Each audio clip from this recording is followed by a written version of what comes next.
friends. It's Wednesday, and this is Wanda, and I'm here to have a little chat.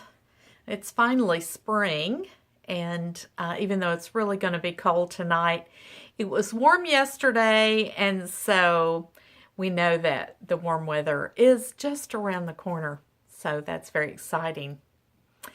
It is spring, which means it's time for spring cleaning and cleaning out all the winter clothes and putting the spring ones in. I read two very interesting blogs this week, and they were both about living with less.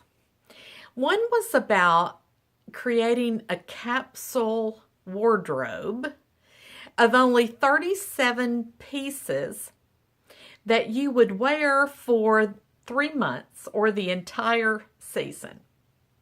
There was actually one woman that they talked about in the blog who had taken it a step farther and had worn the same blouse and black pants to work every day for 3 years. Now, wasn't the exact same blouse, she has 15 of the exact same blouse.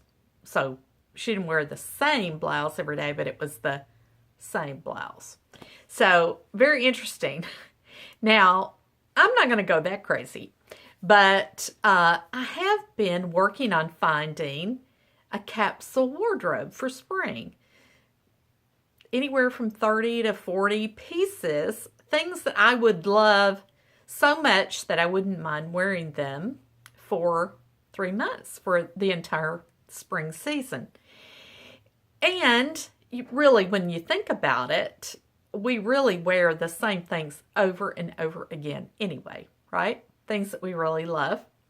Okay, so the other blog was about decluttering and living with less, and decluttering your life is a hot topic right now. So you hear lots of things about that, read about it. So this blog was interesting to me because it was not just referring to decluttering your closet and your clothes, but also decluttering your home and therefore your life. Now that's interesting.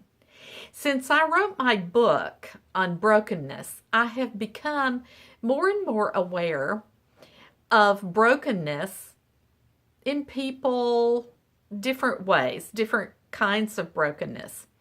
And in this blog that I read, which is on Courtney Carver's blog, Be More with Less, she says we need to be willing to feel the emptiness and wait for the lesson.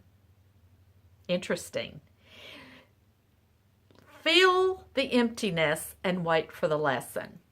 Stop filling all the spaces with busyness, shopping, food, booze, or other numbing devices like phones, tablets. She says they won't prevent the pain, only delay it.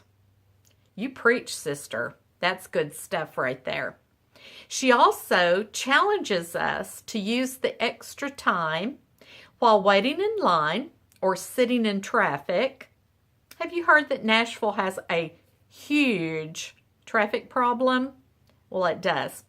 So she says that if you're waiting in line and you just have a few snatches of time, that you use that time to take a few deep breaths and reflect.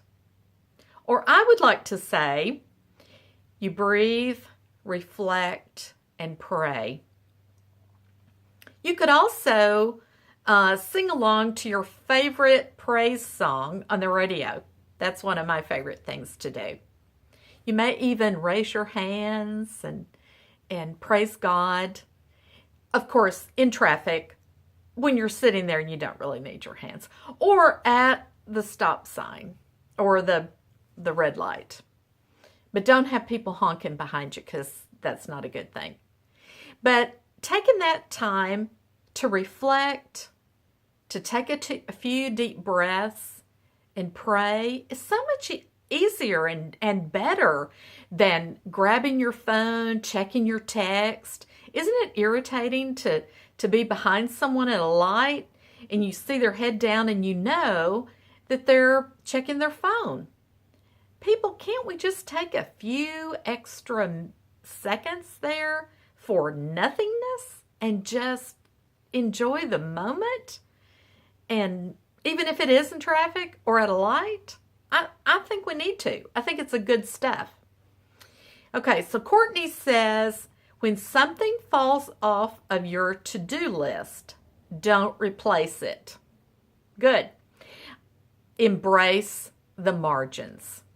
Stop filling all the spaces with more to do.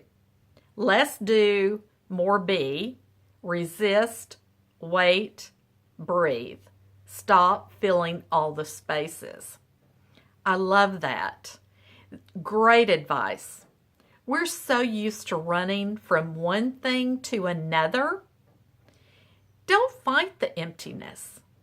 I think nowadays we don't even know how to experience emptiness or waiting or time with nothing to do. We don't know what to do. Our heads explode.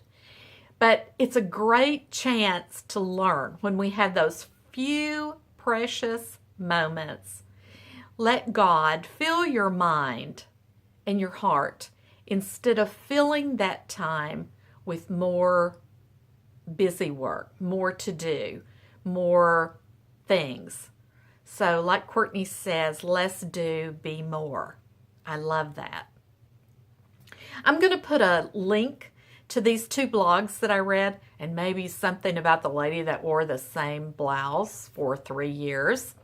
I'll put it on my Facebook page, and so you can refer to it there and look it up. So I hope you have a great Wednesday, a great spring, and just remember to declutter those spaces and don't fill them back up with junk. Until next time, friends.